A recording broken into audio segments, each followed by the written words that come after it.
Is the Zero SRF the best electric motorcycle you can buy today? Yes. I will have a comparison video to explain why I think it beats the Energica and Harley options, but for the minute, let's stick with the SRF and get into the review. Roll the intro.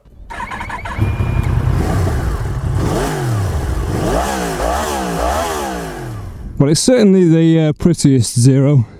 I can tell you that straight away. So, that is on. We're good to go. That little green symbol I believe there is go.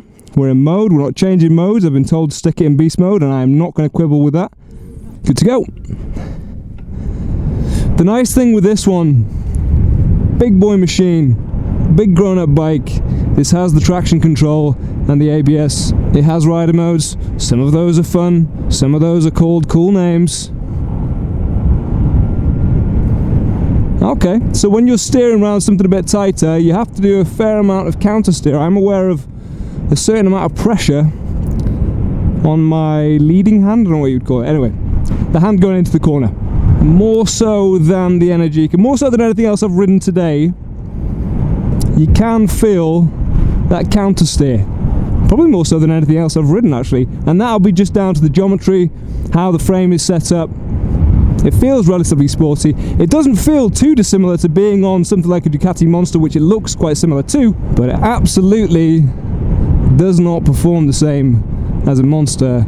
The big difference, in beast mode especially, is this.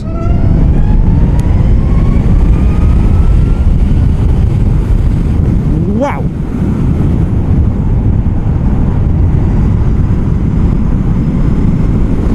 It's far more familiar to any of us who ride bikes. If you're an average biker, it'll be way more familiar to you. Everything is set up like it would be on a bike. The only difference is you haven't got a clutch lever, you haven't got any gears. And the performance, I mean, it's relentless. It's relentless is the term I would use for it. It's quick, you know it's quick, but it's the way that it delivers that. There's no interruption. Twist the throttle and before you know it, you've teleported to the horizon. That's it. And I've left this bike to last for one main reason. I was sure this was going to be the bike I liked the most. And it hasn't disappointed. And yeah, why not one more time? This is now the 8th electric bike that I have personally ridden, and it is by far the best. And I mean that solely from the riding experience at this point, ignoring the practicalities and performance of the machine, it just felt the most intuitive.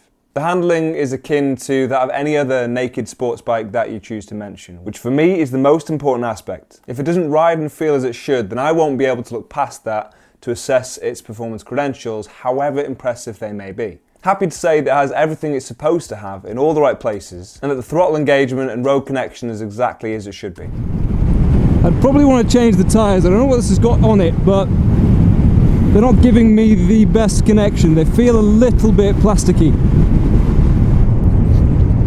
Oh, I know what it is.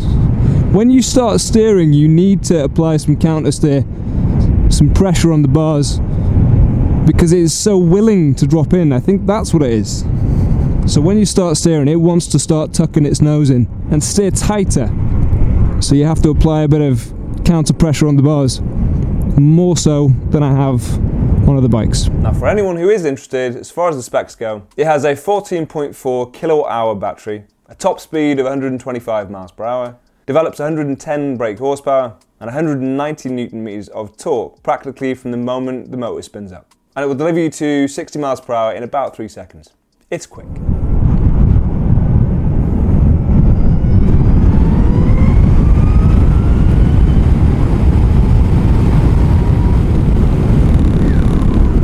I had a moment. That's a mind adjustment.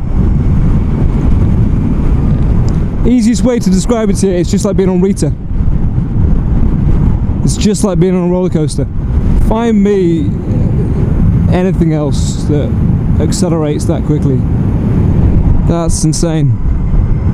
It has J1 radial mounted 4-piston calipers and a single piston rear. It has Showa big piston, separate function, fully adjustable forks and a fully adjustable Showa rear shock. It is Bluetooth ready, fully customizable, it has traction control, ABS, cruise control and a beast mode. And it is important that you're impressed by that because here comes some slightly more sobering facts.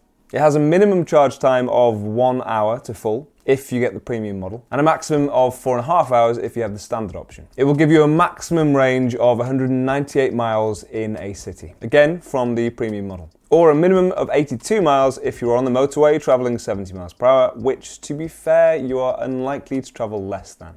Well, unless you're going past the M6 or M42 or Birmingham in general around literally any time. Sorry. That should give you a combined range of around 108 miles according to their website. That's not awful. In fact, that is better than most, if not all, other electric bikes on the market at the moment. But to give you my example, I do a lot of city riding, and although I've never exceeded 198 miles in a single sitting, honestly, who would want to? I do also take slightly bigger trips. So my regular journey is back up to North Wales, which is about 230 miles door to door. Firstly, I was pleased to see that there actually are more than enough charge stations between here and there, even when you get deeper into Wales, which is like no man's land. So I'm not panicked about running out of energy, but bare minimum with the most premium version of this bike, assuming I can find fast charge stations, it will add an extra 2 hours on the journey. Which isn't horrible, but it turns what could be potentially a 5-hour journey into about 7 hours. That's a long day. And of course, at the time of making this video, it costs £20,990 in the UK, £18,990 if you go for the standard version. But unlike a regular bike where opting for the standard option basically means that you're simplifying the suspension or downgrading brakes, on an EV it means that you're improving charge times and range, so realistically you'll want to pay the extra. And now we play the game of, how much range have I got left? How far away am I from home? I actually don't know. This is concerning to me. I really should check where I am, but I'm having too much fun. I'll check in a minute. The regular selling point for any electric vehicle is that it will be cheaper in the long run. And to be blunt, that's bollocks. Yeah, I understand tax is zero for the moment.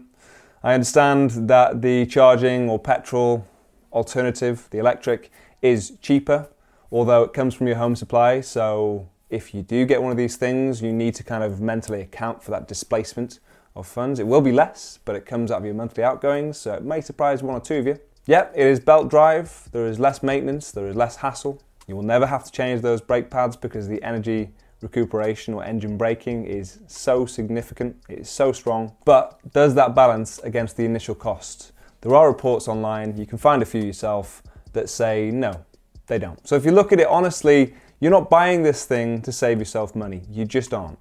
You're buying it because it's new, you're buying it because it's exciting, and fundamentally, you're buying it because you like riding it.